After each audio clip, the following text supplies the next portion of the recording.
الحمد للہ رب العالمین والصلاة والسلام علی رسولہ الکریم اما بعد۔ قرآن پاک کی چند آیات مبارکہ، انتہائی اہم آیات مبارکہ، یوں سمجھ لیں کہ انسانی زندگی کی ایک بہت بڑی حقیقت اللہ تعالیٰ نے ان آیات مبارکہ میں واضح طور پر فرما دی ہے۔ اگر کوئی بندہ مومن اس آیت مبارکہ پر تھوڑی توجہ کرے تو انشاءاللہ اس کو اپنی زندگی میں آنے والی اذیتوں تکلیفوں پر صبر کرنا آسان ہو جائے گا، اور بہت بڑی جو غلط فہمیاں اس موقع پر آ جاتی ہیں وہ انشاءاللہ رفع ہوں گی، یعنی ختم ہوں گی۔ اللہ تعالیٰ قرآن مجید میں ارشاد فرماتا ہے سورہ بقرہ چیپٹر نمبر 2 یعنی سورہ نمبر 2 اس کی آیت نمبر 155 میں، وَلَنَبْلُوَنَّكُمْ بِشَيْءٍ مِّنَ الْخَوْفِ وَالْجُوعِ وَنَقْصٍ مِّنَ الْأَمْوَالِ وَالْأَنفُسِ وَالثَّمَرَاتِ۔ اللہ تعالیٰ ارشاد فرما رہا ہے وَلَنَبْلُوَنَّكُمْ، ہم ضرور بالضرور تمہیں آزمائیں گے۔ اللہ اکبر۔ اللہ فرما رہے کہ انسان ہم تمہیں ضرور آزمائیں گے، من الخوف، خوف سے۔ خوف کیسا؟ بعض اوقات ایمان کے چھن جانے کا خوف، بعض اوقات کسی گناہ میں ملوث ہو جانے کا خوف، بعض اوقات چوری ہو جانے کا خوف، ڈاکوؤں کا خوف، اور اس طرح کے دیگر دشمنوں کا خوف۔ یہ خوف جو ہے انسان پر مختلف کیفیات کا، اس کے ذریعے اللہ تعالیٰ آزمائے گا۔ اور والجوع، اور بھوک کے ذریعے۔ بعض اوقات جو تنگ دستی ہے اس حوالے سے بعض اوقات انسان اپنی بنیادی ضروریات پوری کرنے سے بھی قاصر ہو جاتا ہے، نہیں کر پاتا۔ تو یہ کیا ہے؟ اللہ فرماتا ہے کہ ہم اس ذریعے سے بھی تمہیں آزمائیں گے۔ کسی کو بھوک کے ذریعے آزمایا جاتا ہے، اسی طرح بعض اوقات بارشیں نہیں ہوتی، فصلیں خراب ہو جاتی ہیں اور بڑا نقصان ہو جاتا ہے اس حوالے سے۔ تو یہ کیا ہے؟ اللہ فرماتا ہے ہم آزمائیں گے تمہیں۔ اور وَنَقْصٍ مِّنَ الْأَمْوَالِ، اور مالوں میں کمی کے ذریعے۔ اللہ اکبر ہو کبیرہ، کہ بعض اوقات بڑا حادثہ ہو جاتا ہے، نقصان ہو جاتا ہے، کوئی کاروباری ڈیلنگ میں بڑا نقصان ہو جاتا ہے، کوئی چیز جو ہے وہ تباہ ہو جاتی ہے، تو مالوں میں کمی کے ذریعے، کسی کی کار تھی، نئی کار تھی، حادثہ ہو گیا، ہزاروں لاکھوں کا نقصان ہو گیا، کیا ہے؟ اللہ فرماتا ہے کہ ہم تمہیں اس ذریعے سے بھی آزمائیں گے۔ والانفسی، اور تمہاری جانوں کے ذریعے۔ اس میں یہ ہے کہ بعض اوقات جس طرح عزیز رشتہ دار، دوست، احباب، قریبی فوت ہو جاتے ہیں، تو یہ بھی آزمائش ہے۔ بچہ چھوٹا ہے، فوت ہو گیا، بچہ بھی جوان ہوا ہی تھا، فوت ہو گیا، اللہ اکبر ہو کبیرہ، والدہ سے بڑی محبت ہی فوت ہو گئی، تو یہ ایک آزمائش کی صورت ہے۔ اور فرماتا ہے والثمرات، اور پھلوں میں کمی کے ذریعے۔ یہاں پھلوں میں کمی، ایک تو مراد وہی پھل ہیں جو ہم لوگ کھاتے ہیں، اور ایک اس پھل سے فقہا نے یعنی کہ مفسرین نے یہ مراد لیا ہے کہ جب انسان بڑی محنت کرتا ہے کسی کام میں، جب رزلٹ نکلنے کی باری آتی ہے تو وہ ناکام ہو جاتا ہے۔ تو یہ ہے کہ جب پھل کھانے کا وقت آیا، جب پھل پک چکا تھا، وہ ضائع ہو گیا، ساری محنت خراب ہو گئی، سارا سال بچہ محنت کرتا رہا لیکن جو نمبر اس کو چاہیے تھا وہ نہیں ملے، فیل ہو گیا یا نمبر کم آ گئے، لیکن جبکہ اس نے محنت پوری کی تھی۔ تو یہ ایک آزمائش ہے، یہ ہے کہ اس کو اس کا جو پھل تھا وہ اس میں کمی آ گئی، اللہ کی طرف سے آزمائش آ گئی۔ اب آپ اندازہ کریں، اس میں اللہ تعالیٰ نے جل شانہ نے 5 چیزوں کا تذکرہ فرمایا کہ خوف کے ذریعے، بھوک کے ذریعے، مالوں جانوں پھلوں میں یعنی ثمرات میں کمی کے ذریعے اللہ تعالیٰ تمہیں آزمائے گا۔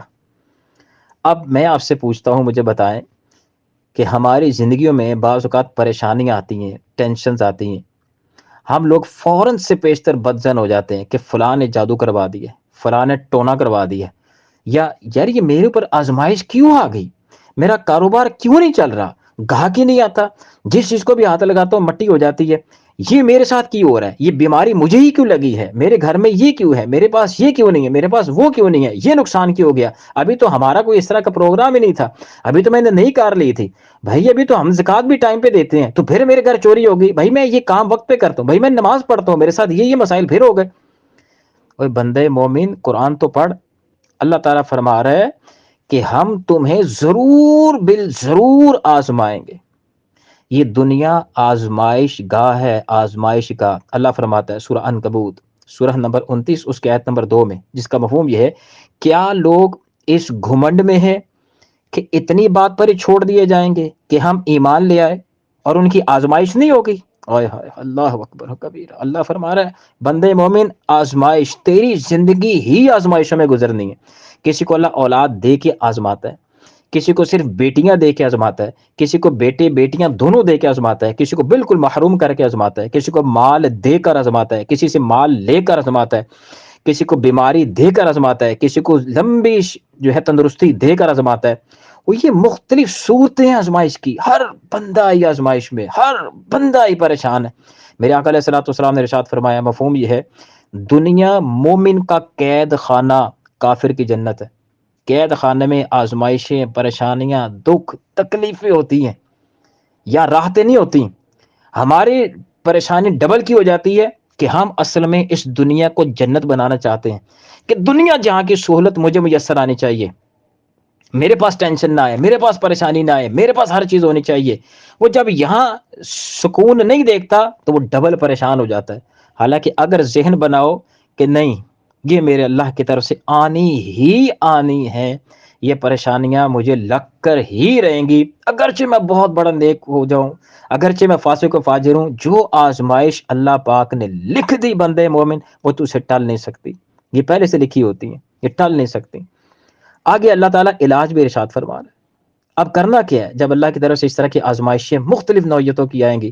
بعض اوقات شوہر بڑا شرارتی قسم کا ہوتا ہے، فاسق و فاجر، مار پیٹ کرنے والا، بیوی بھری نیک ہے۔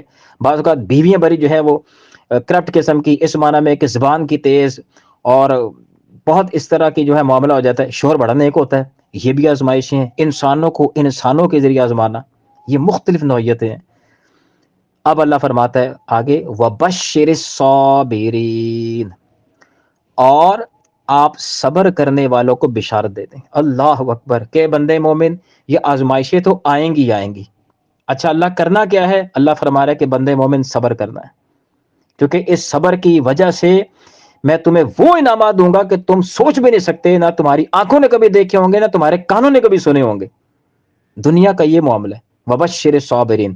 آگے اللہ پاک ارشاد فرماتا ہے، الذین اذا اصابتہم مصیبت، اب یہ اللہ اپنے ان بندوں کی جو ہے وہ کوالٹی بیان کر رہا ہے، جن کو جب کوئی مصیبت پہنچتی ہے، قالو، تو وہ کہتے ہیں، انا للہ و انا الیہ راجعون، اور بے شک ہم اللہ ہی کی طرف، اللہ ہی کے لیے ہیں، اور بے شک ہم اللہ ہی کی طرف لوٹنے والے ہیں۔ یعنی جب بھی کوئی پریشانی، اذیت، دکھ، تکلیف، بیماری، کسی لحاظ سے مصیبت آپ سمجھیں، یہ پڑھ دیں، انا للہ و انا الیہ راجعون۔